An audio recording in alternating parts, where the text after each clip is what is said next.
थाली में सब्र का पैकर थे और जब फाते मक्का बने तो लोगों का इज्जत देखकर लब पर ये अल्फाज थे, जाओ आज तुमसे कोई बात पूछ नहीं, तारीख अगर ढूंढेगी सानिया मोहम्मद, तारीख अगर ढूंढेगी सानिया मोहम्मद, सानी तो बड़ी चीज है साया ना मिलेगा।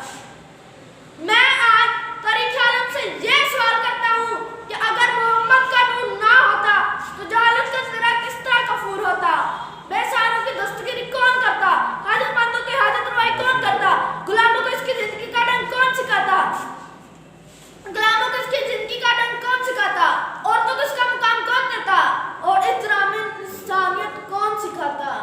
मगर चश्मा आलम ने ये मंजर भी देखा कि एक आन की आन में काया पलट गई, सदियों से जारी जंगें खत्म हो गई, खून के प्यासे भाई भाई बन गए। जिस तरफ चश्मे मोहम्मद के इशारे हो गए, जिस तरफ चश्मे मोहम्मद के इशारे हो गए, जितने जर्रे सामने आए सितारे हो गए। वो मान लेना गुलाब आपकी समातों का बहुत